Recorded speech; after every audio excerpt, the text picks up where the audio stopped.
Voltei aqui para mais um vídeo do que parece uma tier list, mas hoje a gente vai fazer uma coisa um pouco diferente, tem um propósito um pouco diferente, que é o seguinte. Tem um tempo no canal que eu falo sobre arcos de história e querer debater especificamente qual seria o melhor arco de uma história, de algum dos mangás que eu trago pra analisar aqui no canal. E tem um ponto que eu gostaria de levantar sobre isso, que é que Tokyo Ghoul é um mangá muito bom pra começar a fazer esse tipo de análise, porque Tokyo Ghoul é um mangá que tem arcos que funcionam muito bem e cumprem muito bem as suas funções de todas as formas possíveis.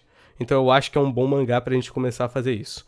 Como eu falei, eu usei aqui um template de tier list, embora que não vai ser objetivamente uma tier list. Como vai funcionar? A gente vai analisar realmente cada um desses arcos aqui, colocar aqui nos tiers e no final de tudo, a gente vai pegar os que tiverem nos tiers mais altos e debater qual seria o melhor. Eu vou falar a minha opinião e eu quero saber também a opinião de vocês aí sobre esse assunto em específico, porque como eu falei, Tokyo Ghoul é um mangá muito bom para ter esse debate. Bom, antes do vídeo começar de fato, eu queria avisar que está com uma grande questão que eu tô um pouco doente, por isso talvez eu dê umas engasgadas e a minha voz mude um pouco, fica um pouco esquisita no meio do vídeo, mas eu vou tentar cuidar para isso não acontecer, né? Inclusive era por isso que ficou um tempo sem vídeo, mas enfim. Vamos começar e, cara, de começo, os arcos aqui estão em ordem, né? Eu acho válido a gente falar sobre o começo do mangá, o arco de introdução, né? Que conta ali sobre como o Kaneki se tornou um Ghoul. E esse é um arco que eu diria que é um ótimo arco de introdução. Eu acho que ele é um arco curtinho, né? Ele é um arco que só cobre ali os 3, 4 primeiros capítulos do mangá. Mas eu sinto que esse arco tem um ponto muito interessante que você sente muito quando você tá lendo o mangá. Esse arco parece muito uma obra de terror. O autor apresenta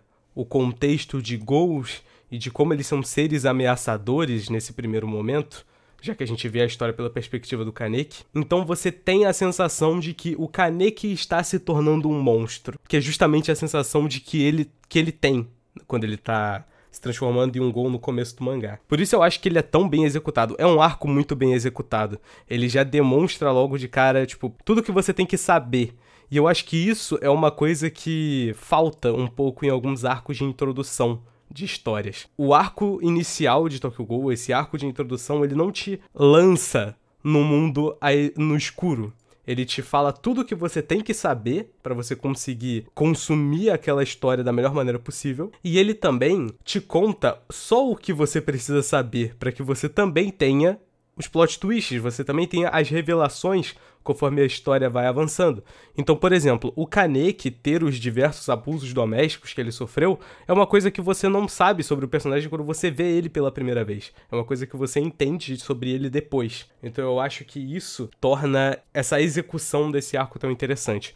Fora que, como eu falei, é de fato, assim, parece realmente uma execução de uma obra de terror. Você tem o Kaneki ali no apartamento dele, aos poucos enlouquecendo sozinho, porque ele não tem mais ninguém na vida dele, né, além do Hide, e ele tá lá dentro em completo pânico, ele não sabe o que ele vai fazer, o que vai ser da vida dele agora. Ele não consegue comer mais nada e o corpo dele tá se transformando, ao mesmo tempo que ele sente fome pelas pessoas que estão passando na rua. Tipo, são quadros que são bem sujos, são bem estranhos, bem assustadores mesmo, pra passar essa perspectiva do Kaneki. Por isso eu coloco esse arco em ótimo, eu acho que ele é um ótimo arco de introdução. Passando para o arco do Nishiki. E aqui a gente tem uma queda um pouco abrupta. Cara, o arco do Nishiki é um arco que, na minha visão, ele cumpre a sua função ou poderia ser melhor. Eu diria que ele ficou oscilando por um motivo muito específico. Ele é um arco que ele carece de quase tudo que ele tenta fazer. Porque ele introduz ele introduz não, né? Ele constrói mais a amizade do Kaneki com o Hide, mas ele não vai tão longe nisso quanto outros arcos vão. Ele introduz o Nishiki, mas ele não introduz o Nishiki tão bem quanto outros arcos aprofundam o personagem do Nishiki. Ele introduz a Touka, mas ele também não aprofunda a Touka como outros arcos fazem. Então eu acho que o grande rolê desse arco é que ele é uma introdução, tipo, tudo que o primeiro arco executa bem, esse falha em fazer na hora de você introduzir personagem, introduzir conceito. é a primeira vez que a gente vê uma Kaguni na prática, né? E o Kaneki faz isso de forma quase instintiva. Então eu acho que poderia ser algo muito mais marcante pra cena. Poderia ser algo mais memorável em si. Então, eu sinto que esse arco do Nishiki poderia ser melhor. Eu não sei como ele poderia ser melhor, o que é um pouco difícil de dizer, na verdade. Porque ao mesmo tempo que eu sinto que esse arco poderia ser melhor, eu sinto que era difícil, sabe? É um caminho difícil, porque pouco se fala como o segundo, entre aspas, o segundo momento da história é difícil de se construir. Às vezes você tem um primeiro momento muito bom na hora de você construir uma história, um meio e um final muito bom. Mas o primeiro passo, além do arco inicial, é difícil. É difícil de você fazer funcionar, porque você precisa que esse momento seja um conectivo pro que vai dar o pontapé inicial no norte pro personagem seguir. Ele sai do começo da história tendo um objetivo, e esse segundo momento tem que ser o local aonde ele vai encontrar um lugar para ir, algo que vai auxiliar ele a atingir esse objetivo. Justamente nesse arco que o Kaneki conhece a Touka e vai até a Anteiko pela primeira vez, né? Então, esse arco serve para isso. Mas ao mesmo tempo eu sinto que os acontecimentos em si com o Nishiki não são tão legais, não são tão bons quanto poderiam. Por isso eu acho que ele fica aqui em poderia ser melhor. Agora a gente vem um que fácil, é um dos melhores arcos de Tokyo Ghoul, pelo menos desse começo. E eu diria até que é um dos arcos mais sólidos até o final da história. Porque depois que você tem esse momento do Kaneki com o Nishiki e ele entrando de vez na Anteiko, o arco da emergência da família da Hinami é um momento onde você vai construir o mundo dos Ghouls de uma vez por todas. Por quê? Porque esse arco é aonde o Kaneki aceita, ele entende que agora ele é um Ghoul. Então ele tem que se preocupar com as questões de Ghouls agora. Por isso esse arco constrói esse lado do Kaneki. E eu acho isso muito interessante. Você vai ter a CCG sendo introduzida nesse arco, junto com o Amon e o Kureo. Você vai ter a situação da família da Hinami sendo explorada nesse arco. Por quê? Porque a família da Hinami é composta pela Hinami e a mãe dela, um Ghoul que não tem nenhum tipo de habilidade de caça. Então você tem a situação do Kaneki descobrindo, olha, tem Ghouls que não caçam, eles não conseguem caçar. E é justamente por isso que ele percebe que os Ghouls não são necessariamente ruins. Eles são realmente pessoas que estão tentando sobreviver do jeito que podem no mundo, né? Fora que tinha o pai da Hinami, que foi morto porque estava tentando caçar alguma coisa pra família. E a CCG acabou matando ele no processo, né? Pegou ele ali no meio da caça e matou ele. Então você tem esse começo de introdução do mundo Ghoul junto com o Kaneki aprendendo a manifestar a Kaguni por conta própria, né? Que a Touka treina ele, ensina ele a manifestar a Kaguni pela primeira vez. Você tem também nesse arco a introdução do Renji. E eu planejo fazer um vídeo sobre o Renji em algum momento. Mas eu gosto de como o Renji, nesse primeiro momento, ele é um personagem que tem uma vibe muito misteriosa, talvez, dá pra dizer. Porque você não sabe nada sobre o Renji. Você não sabe quem é o Renji, você não sabe o que ele tá fazendo. Você sabe que ele é da Anteiko, então ele é confiável, né? Mas você não sabe basicamente nada sobre ele. E você tem uma cena em particular que eu vou tratar depois, mas é uma cena muito legal que ele tem com o Kaneki. Nesse arco também tem o começo da relação do Kaneki e da Touka, né?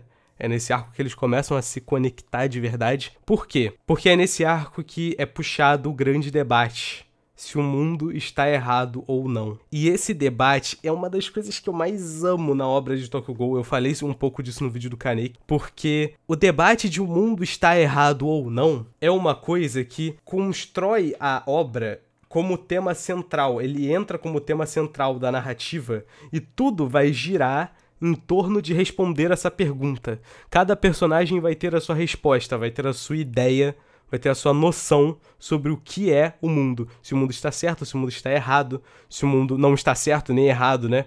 Como os palhaços pensam e coisa do tipo. Então eu acho que, cara, é uma execução muito interessante. E a gente tem alguns momentos-chave nesse arco que é muito válido mencionar. Você tem a cena, as lutas em si desse arco, que é quando o Kaneki luta com o Amon pela primeira vez. E você tem a cena do Amon mudando de perspectiva quando o Kaneki poupa ele no fim da batalha, que é uma cena absurda. Eles indo no Uta pra construir pra fazer, né, a primeira máscara do Kaneki. E aí o Uta faz, né, ele faz o tapa-olho pra tampar o olho humano do Kaneki, porque fala que a máscara deveria mostrar que ele é um Gol agora. E eu acho esse conceito muito legal. Além de que esse arco também tem a cena da luta da Hinami e da Touka contra o Kureyo. Eu vou falar mais do Kureyo depois, porque o personagem do Kureyo tem um problema muito grande que me irrita nos arcos mais pra frente, mas nesse primeiro momento eu gosto muito de como o Kureyo é construído como um vilão sanguinário. O Amon ainda é um investigador Gol, o Kureyo é quase um monstro,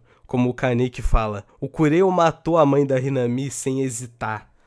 A mãe da Hinami que não conseguia nem se defender, que deu a vida pra filha, pra criança fugir da luta. Então, e o Kureyo ia matar a Hinami também se tivesse a chance. Então você tem essa construção de vilão do Kureyo, e você tem a cena que a Touka e a Hinami lutam com ele, e a Touka tava, tipo, 100% focada e determinada em matar o Kureyo. A luta inteira, assim. A Touka vai lutando contra ele, você tem esse painel aqui, que é o que eu peguei pra fazer pra botar na tier list, que é o despertar da Kagune da Hinami pela primeira vez, que ela usa, né, nessa cena contra o Kureyo, que é uma Kagune quimera, né, a gente tem a introdução desse conceito ainda por cima. E aí, durante toda a luta, a Touka, ela vai mudando de pensamento aos poucos. Por quê? Porque ela já tava pensando no que o Kaneki tinha dito pra ela lá atrás.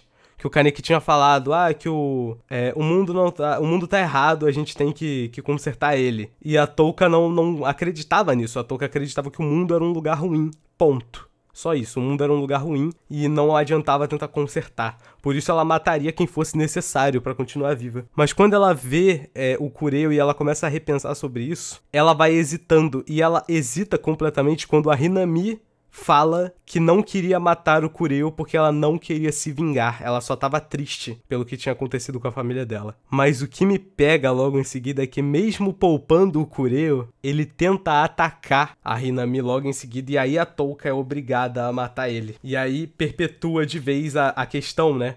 O mundo está errado ou não?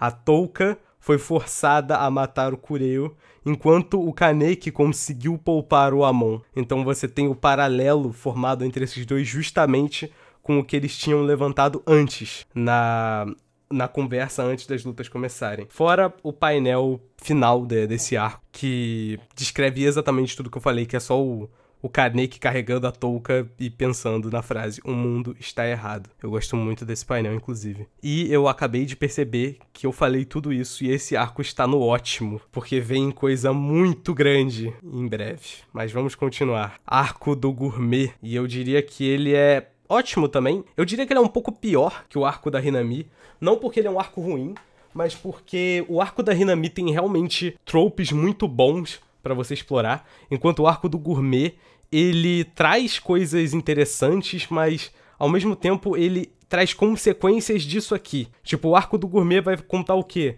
Vai falar sobre a introdução, né, do Shu pra história, vai começar a explorar os restaurantes Gol e todo essa trama que você tem na primeira parte da história. Você vai ter a Touka e o Kaneki se conectando de vez, né? É nesse momento que eles realmente se tornam amigos, se tornam aliados, resolvem que vão se ajudar sempre que possível. Então, eu gosto muito desse arco por causa disso. Fora que, assim, um dia ainda vai ter também um vídeo do Tsukiyama, né, do Shu, mas esse arco tem uma das cenas mais chocantes da obra de Tokyo Ghoul, que é a introdução do Tsukiyama, porque você vê o Tsukiyama, o capítulo de introdução do Shu é muito bom.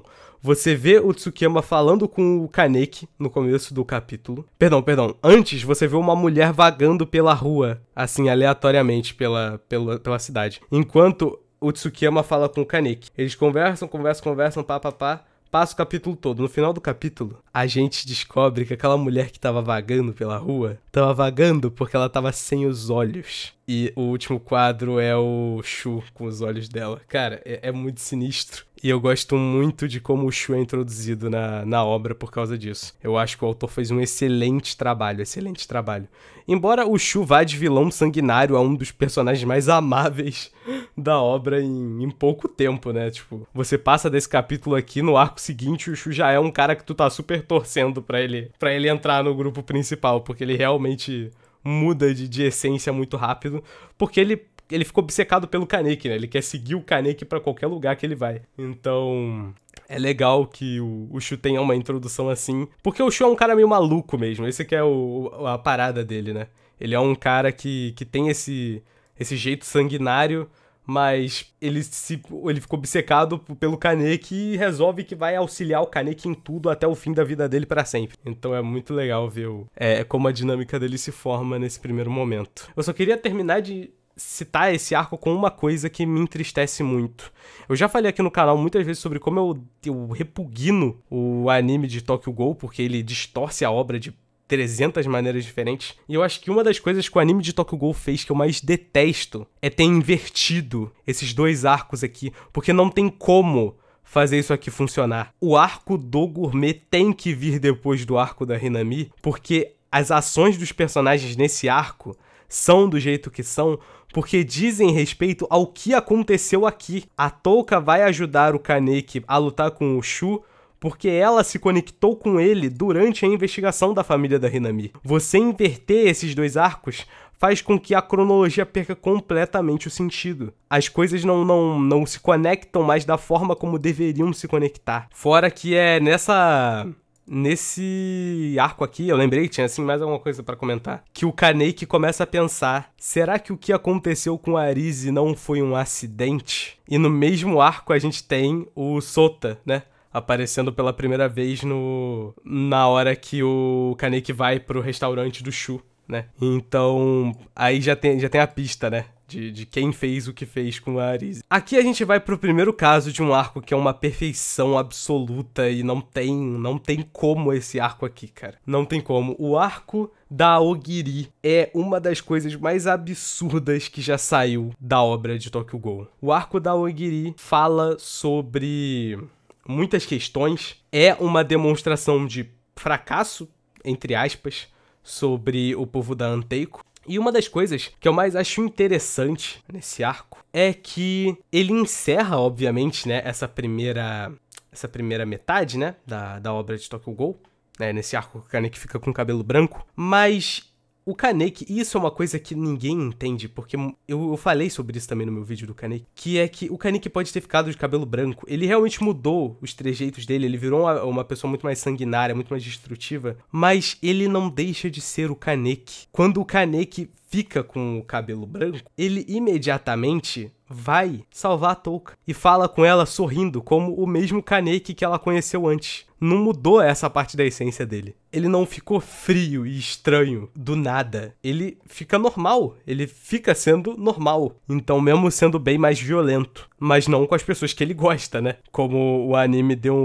deixou a entender um pouco na cena que o Kaneki passa pela Touka todo frio e vai andando em linha reta pra lutar com o Ayato. Não é assim que acontece. Inclusive, eu me adiantei um pouco, né, pra falar desse arco. Eu pulei algumas partes. Mas esse arco é simplesmente fenomenal. Ele tem uma construção absurda do começo ao fim. Porque ele começa introduzindo a Aogiri. Você vê o Jason. Você vê o Tatara. Vai introduzindo ali um pouco dos conceitos. Você finalmente entende o que são os distritos que eles tinham falado antes. Eles falam um pouco sobre os distritos no arco da Hinami, no arco do Gourmet, e aqui eles vão longe, eles explicam que a cidade é dividida em um monte de distritos, e investigadores específicos da CCG investigam distritos específicos, então isso também funciona de um jeito muito legal. E você tem a introdução do Ayato logo em seguida, e o Ayato é um personagem muito bom. O Ayato é um personagem muito legal nessa primeira aparição dele.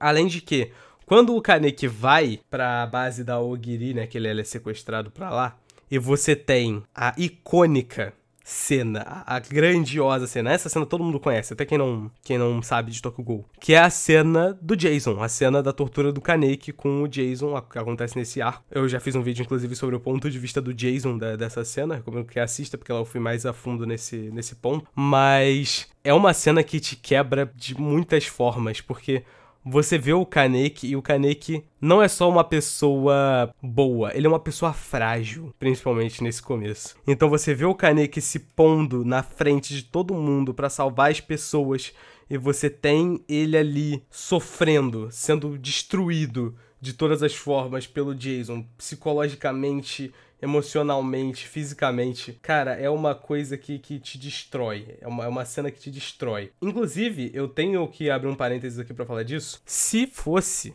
pra ter um remake do anime de Tokyo Ghoul, tomara que tenha algum dia, eu manteria o jeito que eles adaptaram a tortura do Kaneki e especificamente a cena da luta do Kaneki e do Jason, porque eu acho que ela foi realmente muito bem feita. Eu acho que essa parte em questão eles fizeram muito bem no anime. Ficou bem, é uma luta que é muito bem coreografada. As lutas de Tokyo Ghoul são bem coreografadas, mas no anime ela ficou igualmente bem coreografada. Eu gosto realmente de como eles fizeram ali. Então, por isso, esse arco é uma perfeição. Ele basicamente não tem defeitos grandes assim pra se mencionar. Eu diria que no máximo ele fica um pouco chato depois que o Kaneki é sequestrado até o ponto que a tortura começa. Mas são capítulos, são poucos capítulos, embora sejam capítulos um pouco monótonos, e eles servem pra construir o clima dentro da base da Ogiri, né? Inclusive, um outro ponto que eu tenho que abrir aqui é que eu tô focando muito no ponto de vista do Kaneki, mas eu acho válido mencionar que durante esses arcos aqui, a gente também tem algumas coisas da CCG. São poucas, porque nesse ponto da história, a gente tá acompanhando muito o ponto de vista do Amon.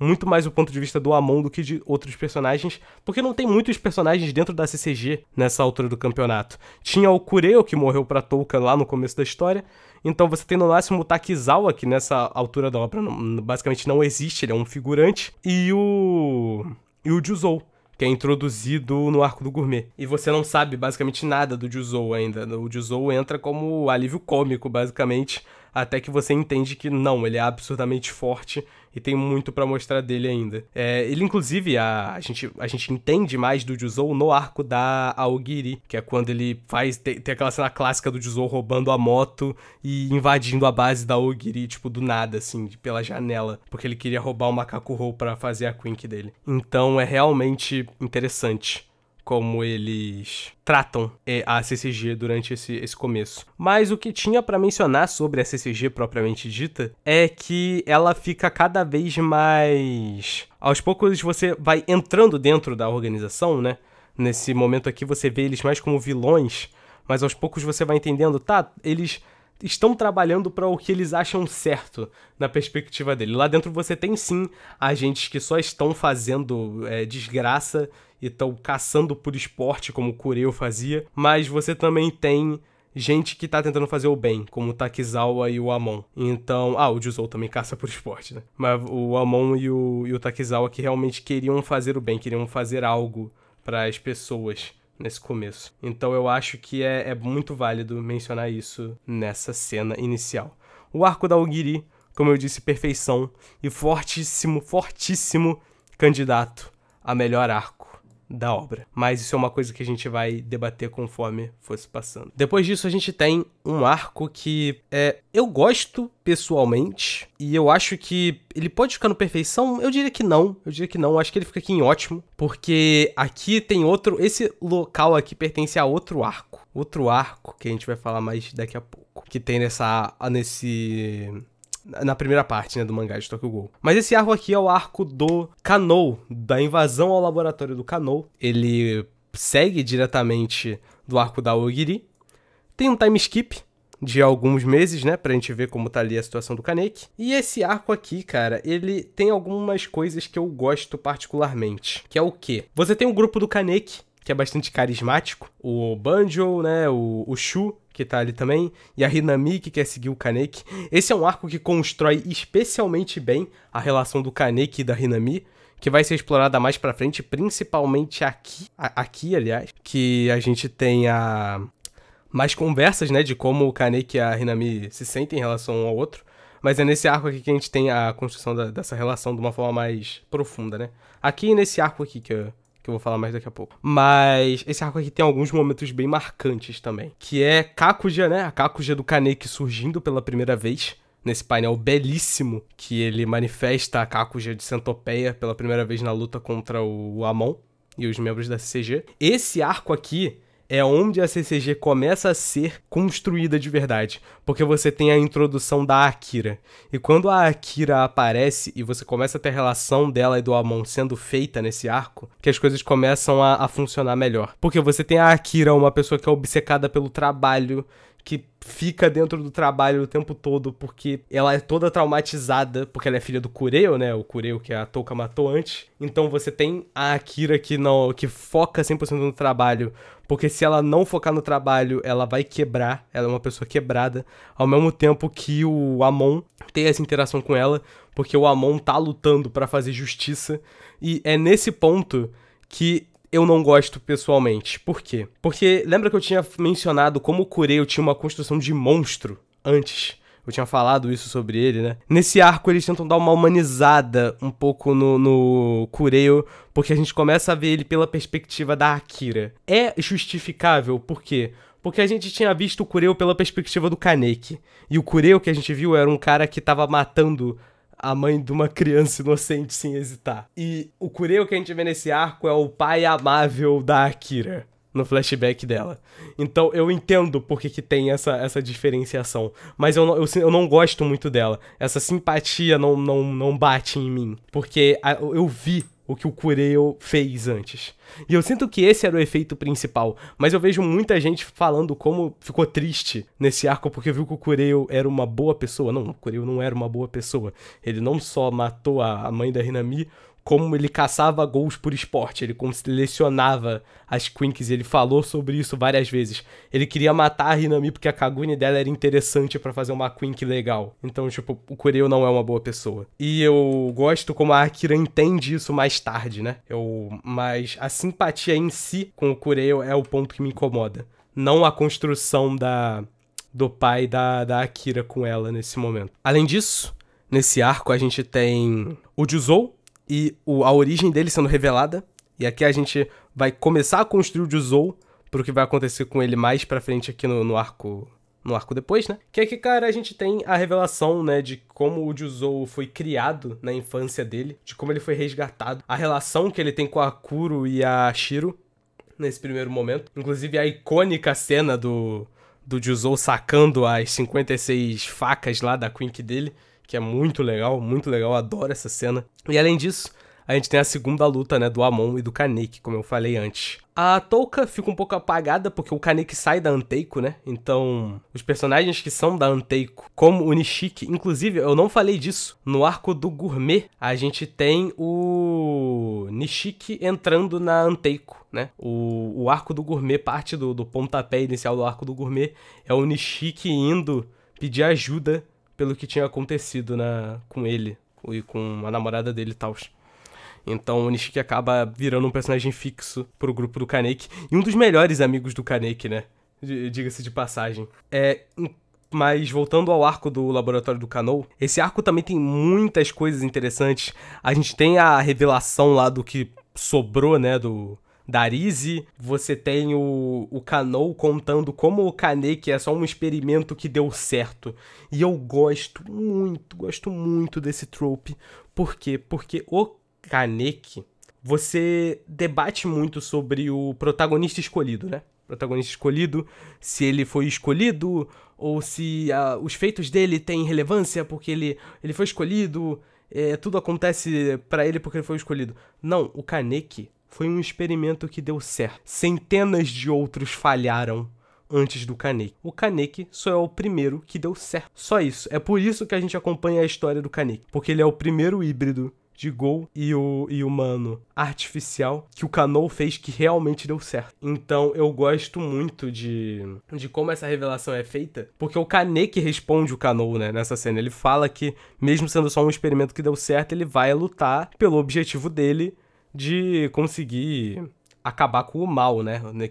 Esse é o objetivo do Kaneki nesse momento. Destruir o mal que ele viu que assolava o mundo dos Gols, né? A Aogiri e a CCG. Mas, bem, a gente tem um outro arco aqui que...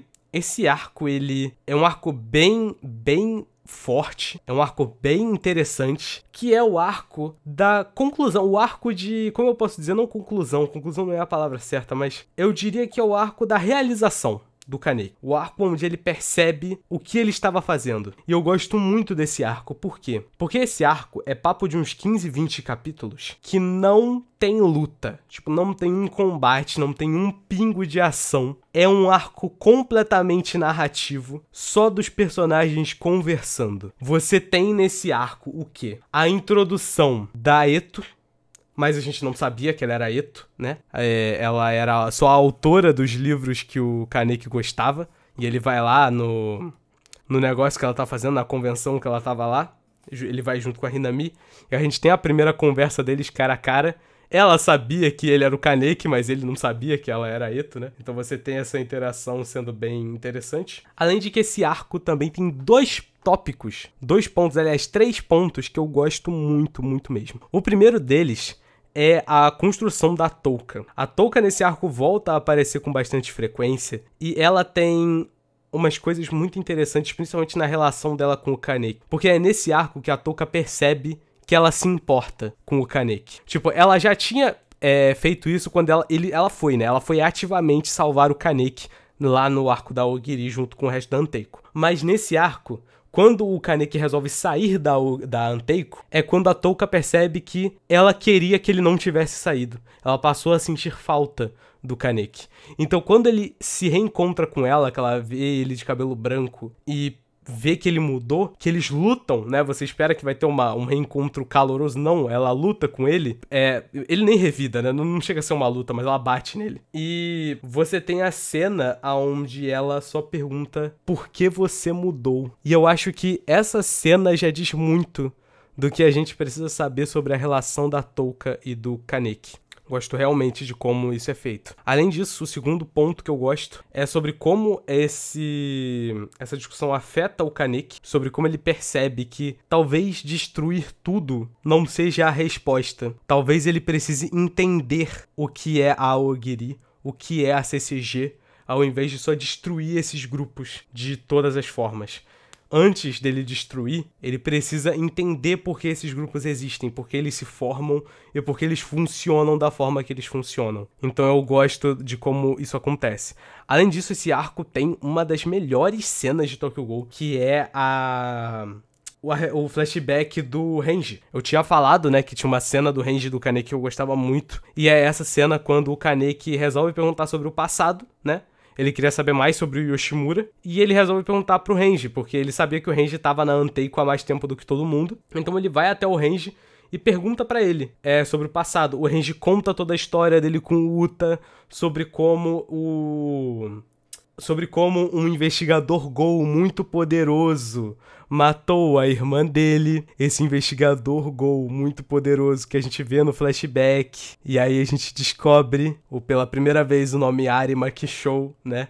Nesse mesmo arco, no flashback do Renji, que depois vai conversar diretamente com uma cena do arco seguinte, e eu sou apaixonado por essa construção do Arima, porque ela é feita de uma maneira excepcional, com o Arima sendo citado primeiro no flashback do Renji como um cara forte, pra depois você ter ele aparecendo em carne e osso pro Kaneki no arco seguinte. Além disso, você também tem a primeira aparição do Furuta nesse arco, a gente não fazendo a menor ideia de quem é o Furuta. A Touka esbarra aleatoriamente com ele na rua, e você tem um quadro que é uma página inteira só do Furuta pedindo, não, desculpa, eu esbarrei em você, não sei o quê. É uma página muito suspeita, porque você não sabe quem é aquele cara. Você não sabe quem é. E você só entende quem é ele muito lá na frente. Se não me engano, a primeira aparição do Furuta é aqui. Muito tempo depois. Então você tem, no caso, a primeira aparição com nome, sendo um personagem relevante e tal. Então você tem a construção dele vindo desde esse momento, mostrando como o Furuta estava de olho em tudo desde o começo da obra. Então, cara, muito, muito interessante. É um arco de diálogo, é um arco de conversa, mas ele é um arco que põe a história pra frente de todas as formas. E ele é um arco que faz isso porque ele é a construção pro arco do cerco da Anteiko. O arco do cerco a Anteiko, ele é um arco muito, muito perfeito. Ele é um arco que tem tudo que faz Tokyo Ghoul ser Tokyo Ghoul. Ele tem o fruto de tudo que foi construído. Por quê? Porque o arco do cerco a Anteiko, né, como é que era o nome? Missão de Supressão da Coruja, né, que é o Yoshimura. Ele é um arco de conclusão da parte 1 do mangá, né? Então ele explora muitos detalhes que já tinham sido colocados pra gente antes, já tinham sido plantados. E esse arco colhe todos esses detalhes. Esse arco vai contar, de uma vez por todas, o passado do Yoshimura. Ele já tinha sido pincelado aqui, mas esse arco abre contando o passado do Yoshimura, que ele vai falar pro Kaneki que ele tem uma filha, que a filha dele é a líder da Aogiri, né? A coruja de um olho só. E que... Aliás, ele nem fala filha, se eu não me engano. Ele fala só que ele tem um filho, né? Não especifica quem é o gênero do bebê, do flashback. Conta sobre como funciona a biologia de híbridos de ghouls e humanos nesse arco. E aí você tem as lutas em si desse arco, que são maravilhosas do começo ao fim. Você tem Kaneki vs Amon, parte 3, aonde eu falei disso no meu último vídeo aí sobre o Amon. É uma luta simplesmente espetacular. Ela pode não ser a mais grandiosa, a mais bem coreografada da obra, mas ela é uma luta que tem um sentimento absurdo carregado ali. É a conclusão da relação do Kaneki e do Amon nessa primeira parte. O momento onde os dois desistiram de lutar, os dois desistiram de destruir o lado um do outro. Os dois se olharam e resolveram que iam entender. O Amon queria entender os ghouls e o Kaneki queria entender a CCG. Então por isso tem aquele icônico painel que eu até falei no meu vídeo do Amon, que aparece só escrito: "Não morra, eu quero ouvir a sua história". E aí eles lutam e é uma luta muito, muito boa, pra no final os dois saírem bem feridos, né? Esse arco também, eu esqueci de especificar isso, ele abre com a construção do Takizawa, né? A gente tem o Takizawa com medo de morrer, né? E nesse arco rola tudo que rola com ele, sendo colocado praticamente morto. O Noro come metade do corpo dele, basicamente. Embora ele consiga sobreviver depois, graças ao transplante da Kakuhou, né? Pra ele virar uma coruja artificial também. Eu diria que, cara, em geral, esse arco não tem como. Ele é perfeito. Você tem depois a Kakuja do Yoshimura surgindo pela primeira vez. Você tem a cena do Kaneki indo em direção ao cerco da Anteiko. E o Shu se pondo na frente dele. Não porque o Shu não acha que o Kaneki vá ser capaz de ajudar, mas porque ele não quer que o Kaneki morra tentando. O Kaneki realmente virou, tipo, o sentido da vida do Shu. Completamente. Então você tem o Shu se pondo na frente do Kaneki pra isso. É uma cena muito legal. Você tem os dois lá da Anteiko, a Kaya e o Enji, tendo seus curtíssimos flashbacks, mas o suficiente pra você se apegar aos personagens enquanto eles tentam lidar com o cerco de alguma maneira, que é uma cena simplesmente espetacular. O Enji e a Kaya, pra mim, essa aqui era a finalização do arco deles. Eu já falei sobre isso no meu vídeo de tier list de personagens de Tokyo Ghoul. Pra mim, o Enji e a Kaya são personagens que eles tinham que ter morrido aqui, eles se arrastam e morrem muito lá na frente por nenhum motivo. Aqui era o momento perfeito de finalização pros dois personagens. Além disso, você tem a cena do Juzou contra a Aogiri. E essa cena é muito, muito especial, porque você já tinha o contexto de que a Aogiri podia chegar no campo de batalha a qualquer momento e virar um problema. E a Aogiri chega no campo de batalha. Não só a Aogiri, a Eto Kakuja em pessoa chega no campo de batalha.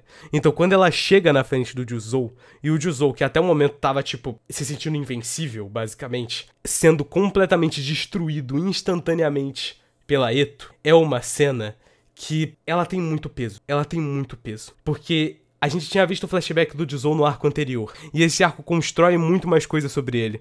Então quando você tem essa cena da a Eto fazendo o Juzou não só sentir, fazendo o Juzou gritar pela primeira vez, é uma coisa muito chocante. Muito chocante. Mas nada disso, nada, repito, nada se equipara à finalização desse arco, que é Kaneki versus Arima na Rota V14. Essa cena é de deixar qualquer um boquiaberto. Essa cena é assustadora, ela é bizarra, ela é forte, ela é dramática, ela é tudo o que você pode imaginar e tudo o que ela precisava ser. Eu adoro essa cena, eu já tenho um vídeo inteiro destrinchando essa cena e analisando por que ela é tão bem feita e por que ela tinha que ser tão bem feita.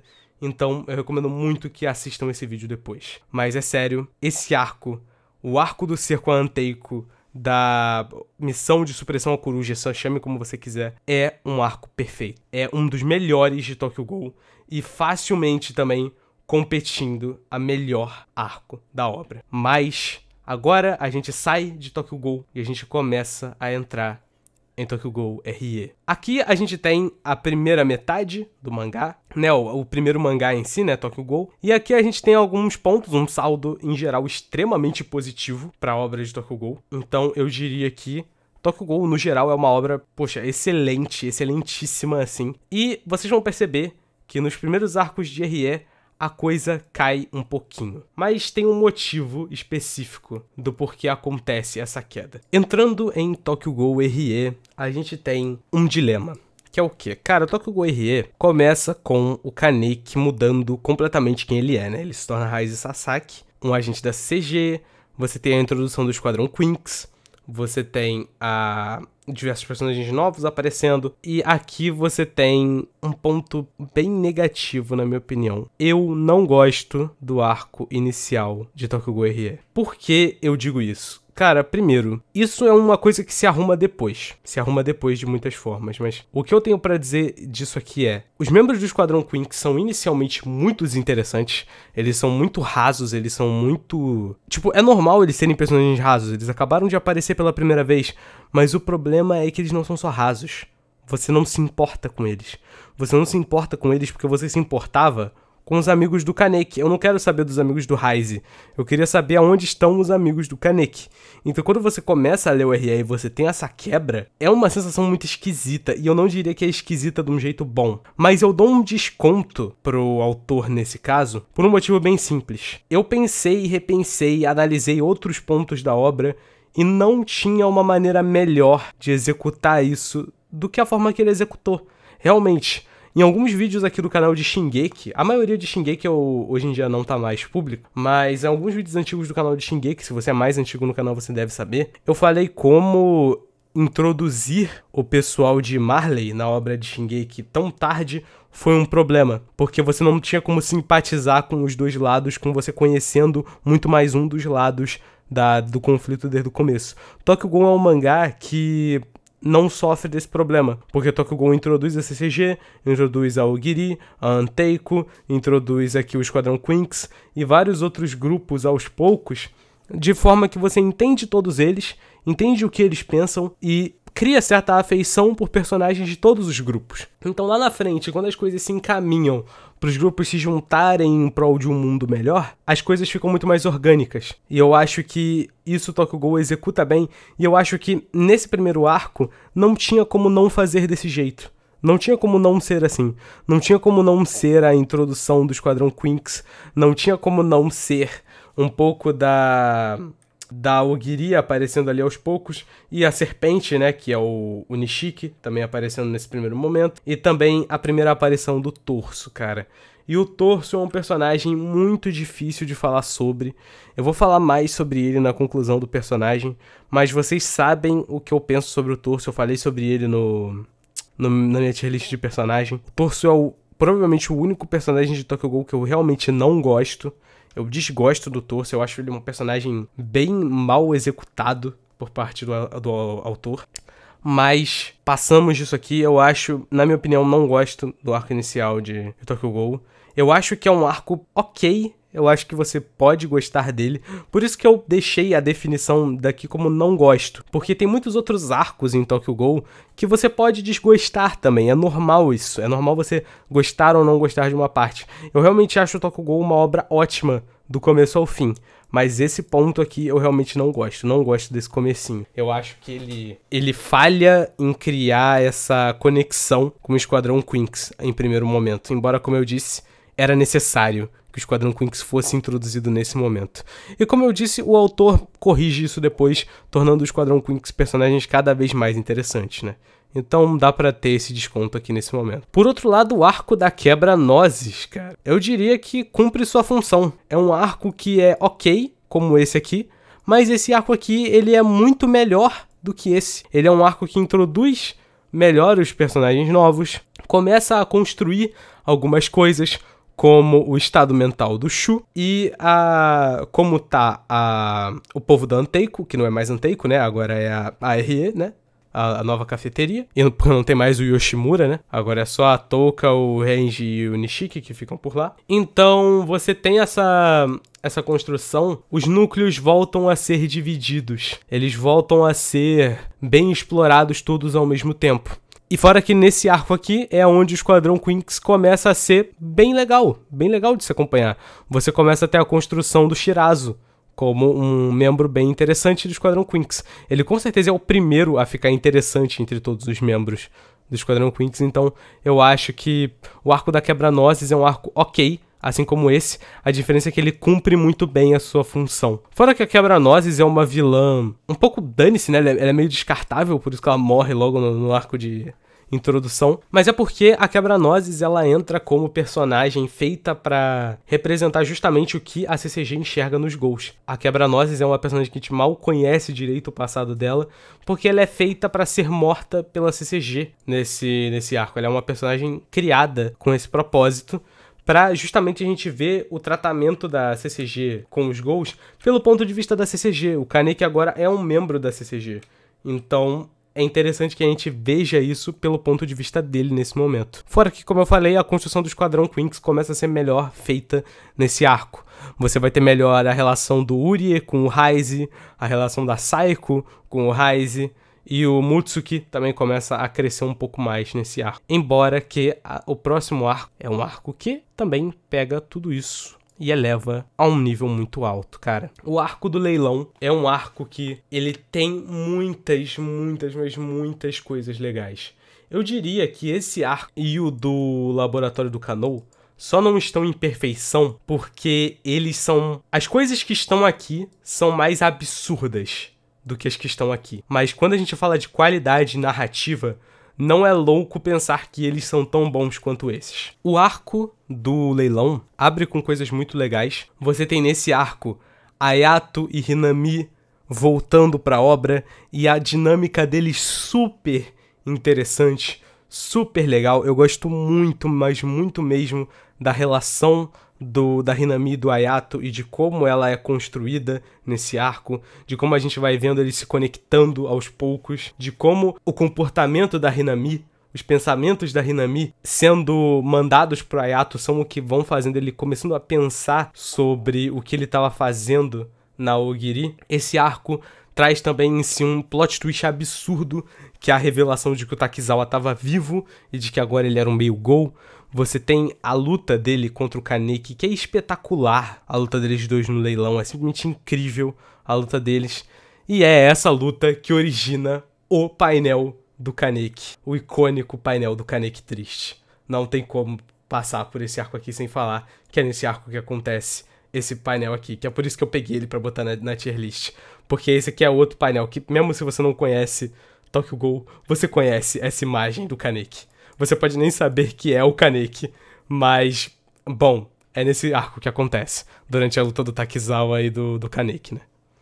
Aliás, do Raize, né? Porque nessa hora é Raize, não é Kaneki. O próximo arco, investigação da família Rose, né? Da família Tsukiyama, é um arco que eu coloco em cumprir sua função, porque ele é um arco, acima de tudo, de construção. Ele é um arco de construção para esse arco aqui. Mas falando sobre isso aqui, primeiramente, é o arco que a gente vai descobrir o que aconteceu com o Shu, de como todo mundo achou que o Kaneki tinha morrido, né? Quando ele virou o Raize. Só quem sabia que não era a Touka e a rapaziada da RE, porque viu que o Raize existia e sabia que ele era o Kaneki, mas preferiu não fazer nada porque achou que ele estava vivendo uma vida melhor como um membro da CG do que vivendo uma vida fugindo junto com eles como Ghouls, né? Mas o que eu acho interessante nesse momento é que o Shu não aceita isso. E o Shu não aceitar isso é o que faz os outros personagens pensarem: talvez o Kaneki não esteja feliz. Talvez o Kaneki não esteja confortável em não ser ele mesmo. E é isso que vai motivar eles a agir mais pra frente, né? Mas esse arco aqui é muito interessante pela construção do Shu e pela construção da Kanae, né? Que a gente finalmente descobre que é a Kanae, a Karen, né? E a gente vê a construção dela nesse arco. Além de que esse arco também, ele começa a trabalhar um pouco mais conceitos envolvendo envolvendo a dinâmica Raiz e Kaneki. Você tem nesse arco o Kaneki e o Raiz entrando em conflito dentro da mente do Kaneki. As duas identidades conflitando, pensando sobre ser o Kaneki ou ser o Raiz. Porque o próprio Raiz não sabia quem ele era, né? O Raiz se deu o nome dele. Então, você tem esse conflito começando a escalar aqui para depois estourar no arco seguinte. Como eu falei, é um arco de construção. É um arco de construção para o que viria a seguir, que é o arco do extermínio da família Tsukiyama, que é ótimo, é um arco excelente, excelentíssimo arco. Por que esse arco é tão excelente? Porque esse arco, ele tem muitas coisas interessantes. Ele tem Kaneki recuperando as memórias, ele se tornando Black Reaper, né? O ceifador preto. Você tem também nesse arco a luta da Kanai e do Kaneki, que é muito boa. O Shu também lutando com o Kaneki também é muito bom. Mas esse arco também tem outras coisas, que é o quê? Eu falei sobre isso em outros vídeos. Eu esqueci de mencionar aqui, na verdade, mas um outro motivo do porquê que eu desgosto tanto dos arcos iniciais de Tokyo Ghoul, perdão, é que os membros novos da CCG, tirando um pouco o Esquadrão Quinks, são muito inúteis. Tipo, eles são personagens que não agregam. Eles são um bando de random, literalmente random. E a maioria deles poderia ser mais do que isso. Cara, você tem vários personagens que vêm do Sunlit Garden, o mesmo lugar da onde veio o Arima. Tipo, por que esses personagens não são relevantes? Você tem vários personagens que são citados como investigadores ghouls extremamente talentosos. Por que esses personagens não são relevantes? E eu acho que esse arco aqui não serve só pra transformar o Kaneki de volta no Kaneki. Ele também serve pra filtrar.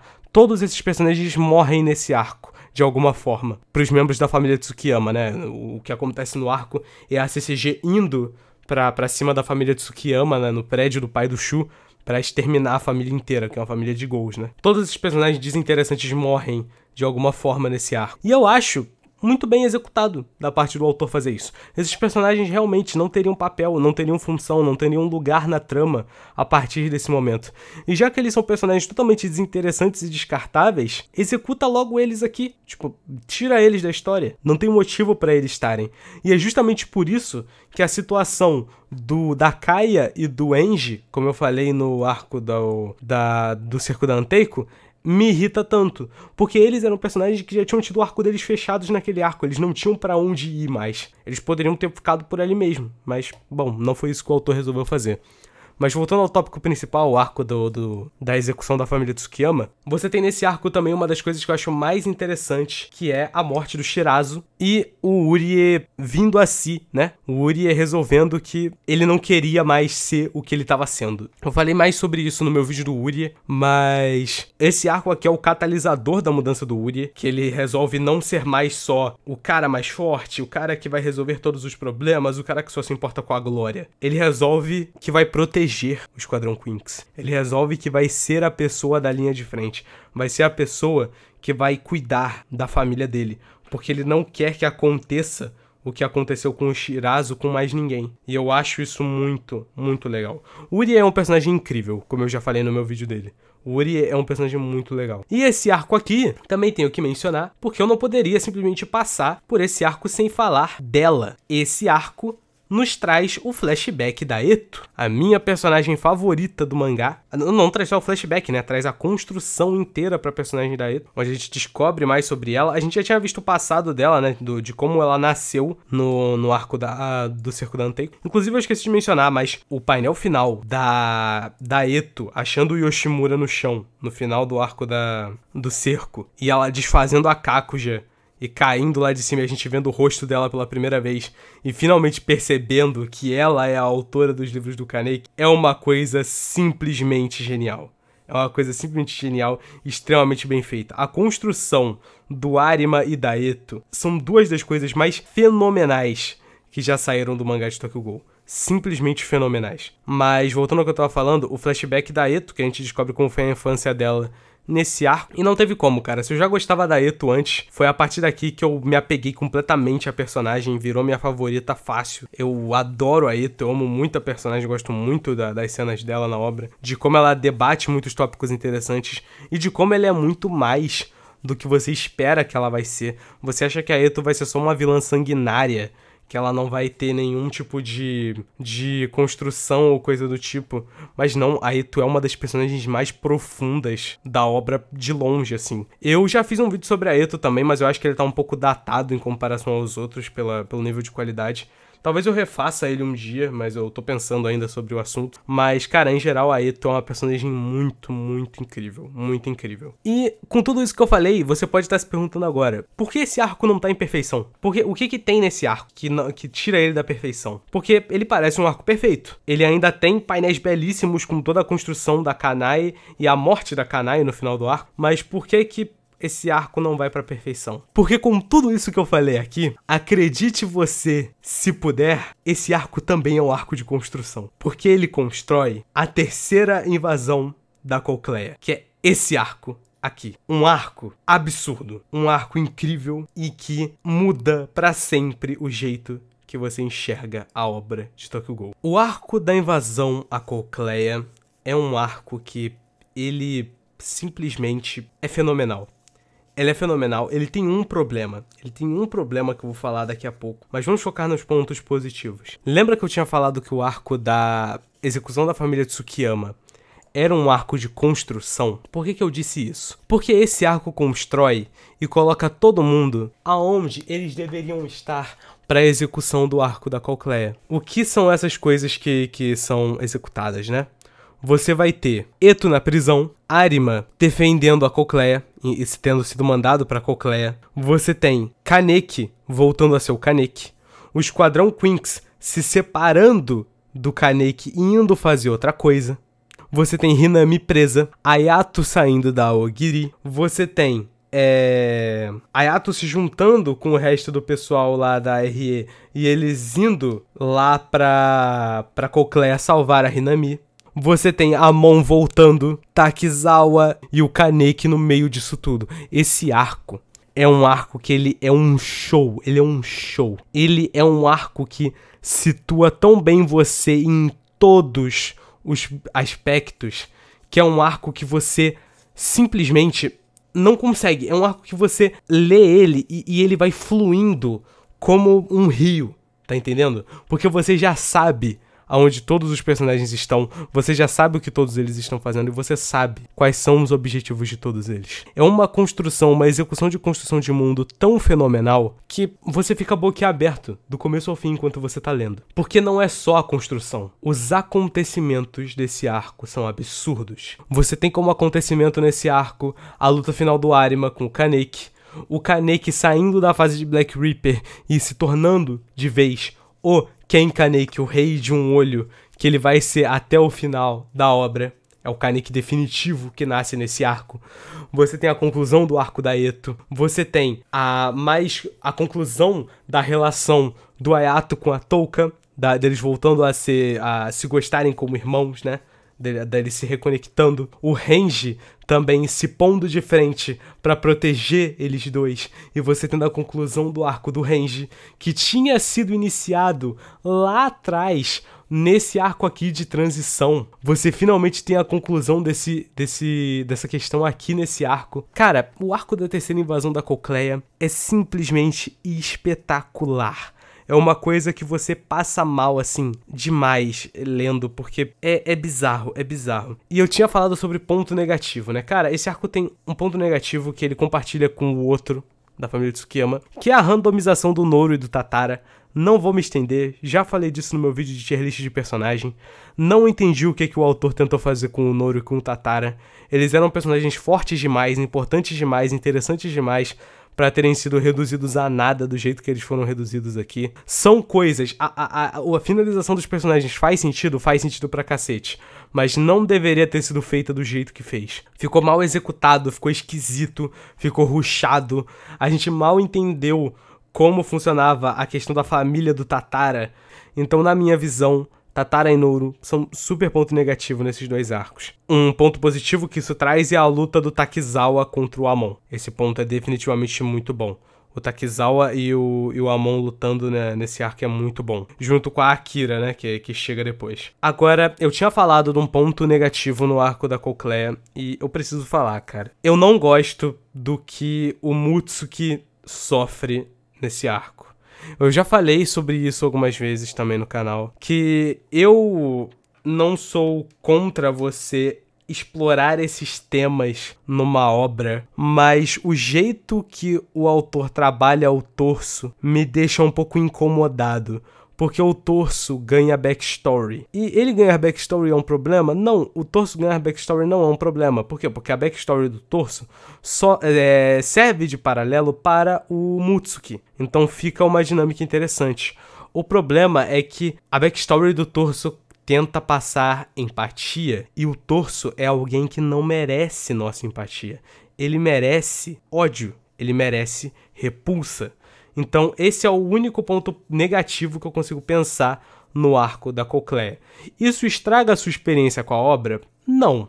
O torso, o fato do torso ter um backstory e ter certa empatia é uma coisa só meio paia, mas não é uma coisa que vai estragar a sua experiência com a obra de nenhuma maneira. Até porque, 2 páginas depois, o Mutsuki estraçalha ele. Então não faz diferença o torso ter backstory ou não.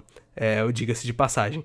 Até porque a cena da relação do torso e do Mutsuki ali, né, na construção deles, é o que faz o Mutsuki mudar como personagem. O arco do Mutsuki se torna interessante a partir desse ponto. Então, eu acho que é uma cena, de novo, é a mesma coisa que eu penso sobre o arco inicial de Tokyo Ghoul RE. É uma coisa que tinha que acontecer da maneira que aconteceu, para a construção dos personagens fazer sentido, mas eu sinto que o tom escolhido, misturado ao jeito que foi executado, não ficou da melhor forma que poderia ter ficado. Essa é a minha opinião sobre o fato. Felizmente, o autor mostrou pro que veio de novo e o torso foi estraçalhado no capítulo seguinte. Então, não tenho tantos problemas em relação a isso. Mas, em geral, o arco da Cocleia é uma perfeição e ele fecha com o melhor painel de Tokyo Ghoul, na minha opinião, que é a cena do Kaneki se declarando o rei de um olho. E essa cena é simplesmente fenomenal. Mas, bem, agora a gente vai para outro arco que também é ótimo. E a gente vai falar do Clown Siege, cara. Esse arco é muito legal. Você tem o Furuta, eu não tinha falado sobre isso, mas o arco da invasão da Cocleia também constrói o Furuta como vilão. A construção toda do Furuta agora como antagonista principal é feita durante o arco da Cocleia para que no arco seguinte ele roube de fato a cena como o grande antagonista da obra. Então você tem muitas cenas ótimas dele agindo como novo vilão, até porque agora, como o nome do arco já diz, a gente vai começar a centralizar a história nos palhaços. Os palhaços são os vilões agora. Agora que a Aogiri se desfez, né? A Aogiri já era. Agora você tem a dinâmica da Gold, que é a organização do Kaneki, contra os palhaços, que é a organização que o Furuta faz parte, né? O Furuta não é nem o líder dos palhaços, ele só faz parte. Então você tem essa dinâmica sendo moldada dessa maneira nesse arco. Cenas impactantes nesse arco. Ele tem um pouquinho de construção pro Juzou, na cena que o Juzou vê o Uta transformado no Shinohara, e isso mexe com ele, eu acho essa cena bem interessante. Além disso, você também tem a luta do Urie contra o Donato, que é uma cena muito boa e muito interessante pro Urie, e a declaração da Saiko, quando ela vai salvar o Urie, quando ele tá louco por causa do excesso de células RC. É uma cena muito legal, constrói muita personagem da Saiko, porque a Saiko era a única do Esquadrão Quinx que ainda não tinha tido destaque. Então você ter essa cena onde a gente não só vê mais sobre ela, mas vê como ela se sente em relação ao Urie, é uma cena muito legal. Uma cena muito legal e que realmente fez jus ao tempo de espera que a gente teve com a personagem pra ela ir pra lugares mais interessantes. A Saiko teve sim os seus momentinhos antes, mas eram coisas bem pouquinhas.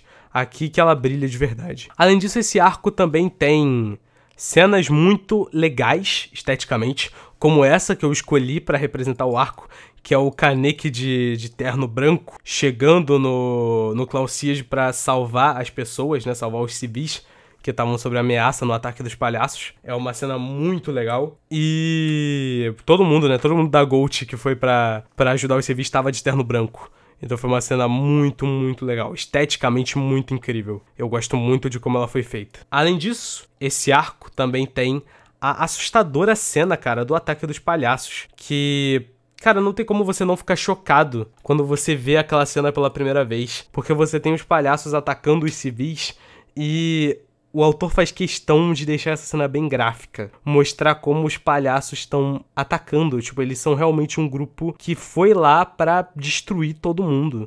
Eles não estão se importando em atacar CCG, atacar Gold. Não, eles querem qualquer um. Simples assim.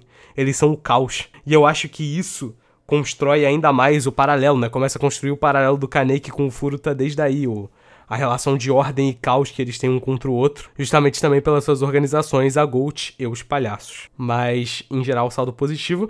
E esse arco ainda tem outra coisa, perdão, que eu esqueci de mencionar. Esse arco a gente tem Kaneki e Touka finalmente ficando juntos. E os capítulos onde isso acontece são belíssimos, cara. A construção de todo o momento dos dois finalmente se resolvendo, tirando da mesa todas as questões que eles ainda tinham um com o outro, mostrando como os dois amadureceram. Você tem nessa cena também Kaneki e Ayato finalmente, nesse arco, Kaneki e Ayato finalmente virando amigos. A resolução dos problemas do Takizawa com o Amon e com o Amon finalmente marcando mais presença dentro da obra nesse momento. São cenas muito legais. O Amon já tinha voltado antes, né? Já tinha voltado alguns capítulos antes. Mas alguns capítulos antes, não. Um arco antes, né? Ele tinha voltado de vez no arco da Coquelin. Mas aqui ver ele finalmente tendo a sua tão aguardada conversa com o Kaneki é muito especial, cara. Muito, muito especial. E por isso esse arco aqui fica em ótimo. De novo, mesma coisa de situação desses aqui. Ele é um arco que poderia ficar em perfeição? Com certeza. Mas ele tem a questão de que ele não tem tanto conteúdo absurdo no arco quanto esses aqui. Passamos disso e a gente tem um arco polêmico. Um arco bem polêmico. Muitas pessoas odeiam. Eu vou dizer que é um arco ótimo. É um arco ótimo. Aliás, não vou dizer que é um arco ótimo. É um arco que ele fica no topo do cumpre sua função. Por que ele fica nesse ponto? Cara, porque esse arco é a invasão do 24º distrito. Esse arco, ele tem alguns dilemas. E que dilemas seriam esses? O arco em si não é ruim. Mas ele é um arco que te deixa muito mal. Tipo, ele faz você se sentir mal. Você não se sente bem lendo esse arco, porque tudo que tinha pra dar errado nesse arco. Embora você tenha cenas muito legais, como a construção do Naki e a cena da Hinami ficando pra trás pra defender todo mundo que ela ama, justamente um paralelo pra lá no começo, quando a Hinami tinha que ser protegida, cara, é muito legal. É muito legal. Mas esse arco, ele deixa esse gosto amargo na boca porque todo mundo perde. Tipo, não tem um herói nesse arco que vence direito. Você tem até, tipo, os membros da CCG que estavam junto com o Kaneki, morrendo vários deles de uma vez só. Você tem o Enji e a Kaya morrendo off-screen. Cara, que raiva que eu tenho. Foi por isso que eu falei, o Enji e a Kaya tinham que ter morrido no arco do cerco da Anteiko. Faria muito mais sentido, fecharia o arco dos personagens, não faz sentido arrastar eles até aqui pra eles morrerem off-screen. Isso aqui é outra coisa também que eu não entendo pra que o autor fez. Ele também provavelmente não sabia mais pra onde levar esses personagens, então acabou matando eles dessa maneira nesse arco. Mas a cena desse arco que causa mais polêmica é a cena do Game Over, né? Que é a cena que o Kaneki luta contra o Furuta e o Furuta não, perdão, luta contra o Juzou. E essa cena, ela não tem luta, ela é um corte seco, né? Ela é um corte seco e o Kaneki tá desse jeito aqui, que eu peguei na imagem no painel seguinte. Por que essa luta acontece dessa maneira? Porque o arco, por dois motivos. O primeiro, o arco quer passar pra você a ideia de que o Kaneki não teve glória alguma nesse arco, que todo mundo se ferrou, basicamente. Por isso que o Kaneki, ele sofre dessa maneira nesse arco. Ok, eu queria ter visto a luta do Furuta contra... Do Furuta não, meu Deus, do Juzou. Eu queria ter visto a luta do Juzou contra o Kaneki. Queria. Não vou negar isso aqui. Queria muito ter visto. Era uma das lutas mais hypadas pelo público. E quando ela acontece, ela rola em off-screen e o Kaneki perde. Não só porque o Furuta não. Não só porque o Juzou tava muito mais equipado do que o Kaneki, mas também porque o Kaneki tava vindo às pressas. Ele não tava de maneira alguma pronto para uma batalha longa, como também o Juzou estava em grupo. Ele tinha mais gente para auxiliar ele durante todo o combate. Então é óbvio que o Juzou ia vencer. Mas o ponto é que as pessoas queriam ver isso acontecendo.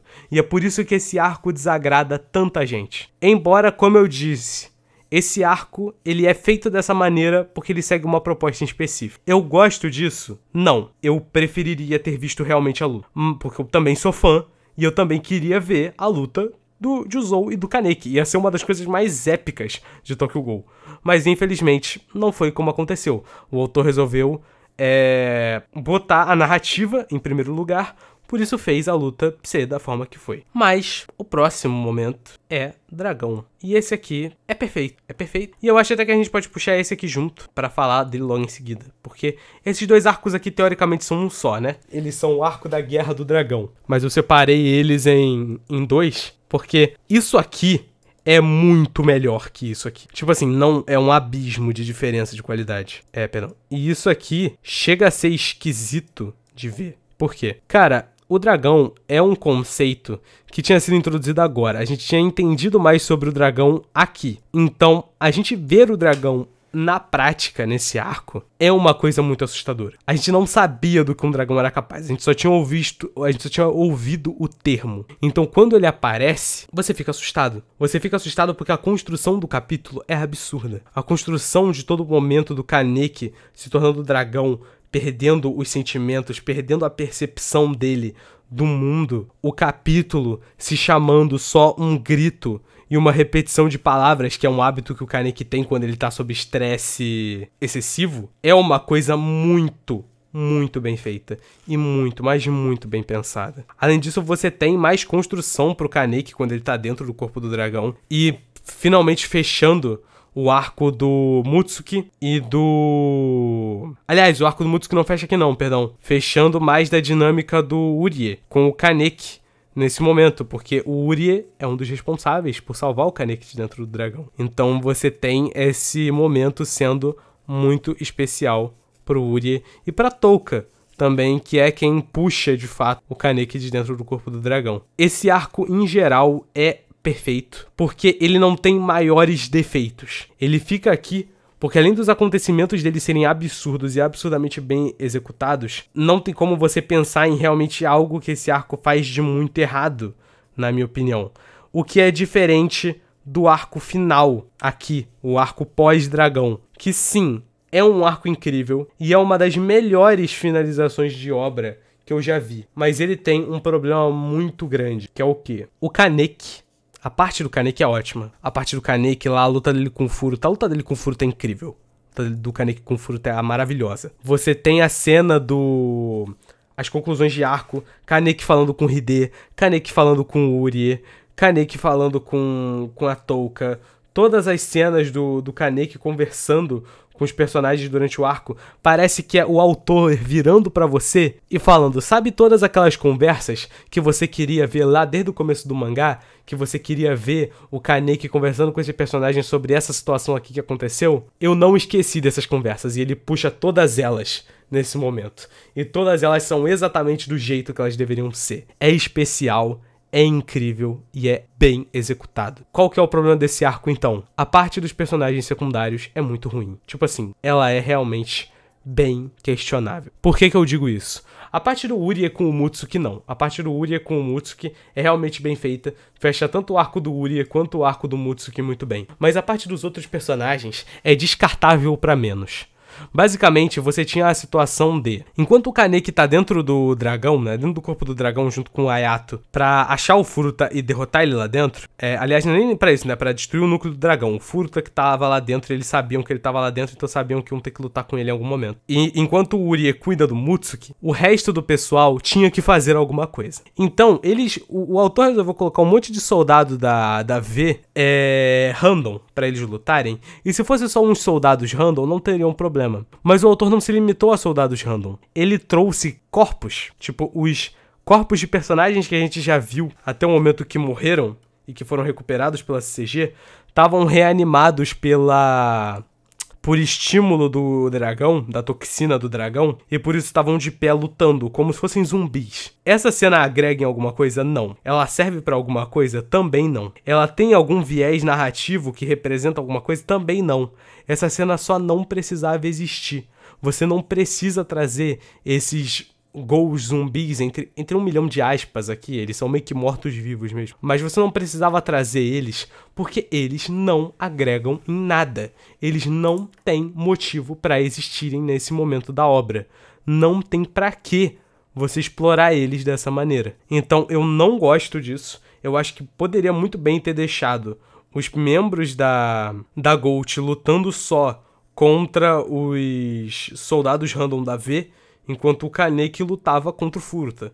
Você não precisava disso, até porque esse momento não é nem sobre eles. Aqueles personagens já estão de arco fechado. Esse momento é sobre o Kaneki, é sobre o Furuta. Aliás, um outro ponto que eu esqueci de mencionar, perdão, também tem outra coisa nesse arco que me deixa muito contente, que é a conclusão do Renji e do Uta, que a conclusão do arco deles finalmente acontece nesse arco, e ela é muito bem feita, e também a conclusão do Amon com o Donato. Também acontece nesse arco e também é incrivelmente bem feito. Fora toda a aliança de Ghouls e humanos de vez, né? Que acontece no arco do dragão, pra salvar o Kaneki. É realmente muito legal. E, cara, pra mim, por isso que eu disse aqui, ó, por que eu separei o epílogo? Porque passado disso a gente tem o epílogo de Tokyo Ghoul, cara. Que eu separei ele aqui, ele não tá nem na competição, tá? Pra decidir quem é o melhor arco. Eu só deixei ele aqui porque eu não poderia fazer um vídeo comentando parte de Tokyo Ghoul sem deixar de comentar do final, do epílogo da obra.